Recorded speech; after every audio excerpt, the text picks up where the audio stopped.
Monsieur le Président, Monsieur le Premier ministre, Madame et Messieurs les ministres, mes chers collègues. Comment ne pas être saisi d'un grand doute sur les raisons qui motivent l'irruption de ce débat sur l'immigration sans texte et sans vote?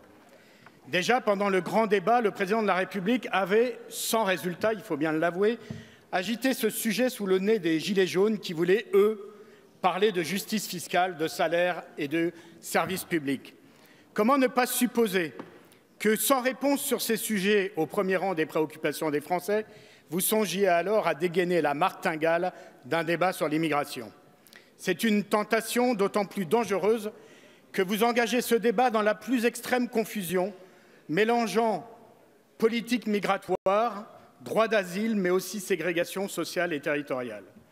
Confusion également lorsque des membres du gouvernement confient à ce débat le soin, je cite, d'armer notre pays.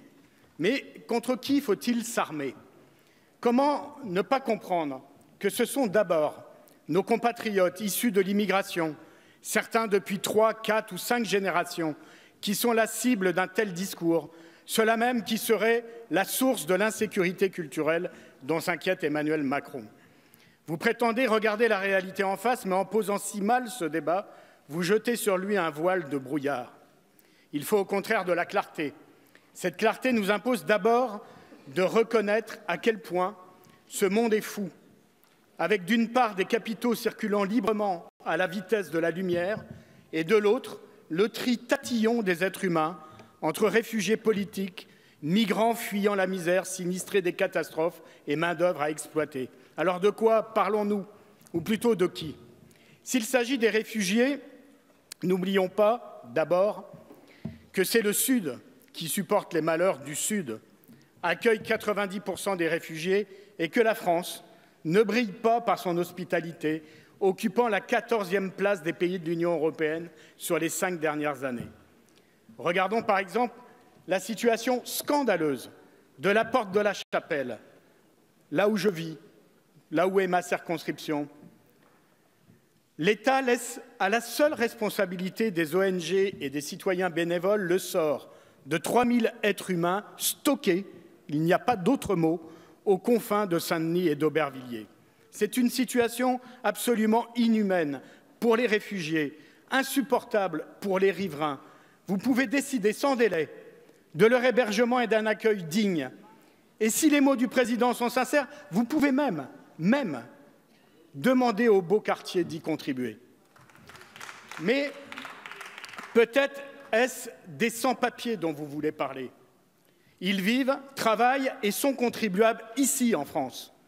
Mesurez le poids de l'exploitation qu'ils subissent, les profits qui sont tirés des travaux les plus pénibles qu'ils exécutent.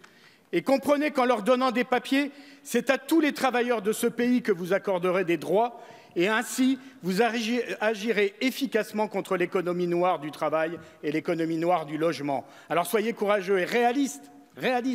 Posez un acte de régularisation, comme l'ont fait avant vous François Mitterrand, Lionel Jospin et même Nicolas Sarkozy. Et si soudainement vous vous intéressez aux catégories populaires, alors regardez-les en face, voyez leur diversité, voyez à quel point la France qui se lève tôt est une France métissée. Tendez-lui la main plutôt que de la pointer du doigt, répondez à ses attentes. Réparer la rupture d'égalité républicaine dénoncée dans le rapport parlementaire sur la Seine-Saint-Denis, redéployer les services publics qui sont la clé de voûte de la cohésion nationale.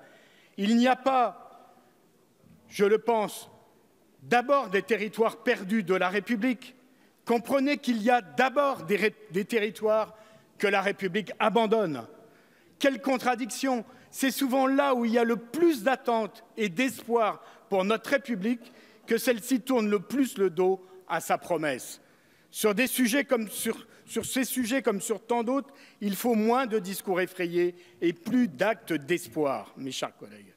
Ce que nous sommes est un tout, le produit de la lente sédimentation des siècles et de la bousculade des cultures. Suivons, mes chers collègues, le dessein de Victor Hugo célébrant l'abolition de l'esclavage en déclarant « Il faut être un nouveau monde, construire une nouvelle mondialité ». Or, par ce débat, vous ouvrez la porte peut-être à votre corps défendant, à la défense sectaire et cruel de l'un et du même, selon la formule d'Édouard Glissant. Mes chers collègues, il nous faut relancer les dés du progrès humain. Ce ne sont pas les chantiers qui manquent. Et puisque vous avez prétendu vouloir parler aux classes populaires, les députés communistes ont beaucoup d'idées à vous soumettre. On pourrait commencer, pourquoi pas, par établir l'impôt sur la fortune.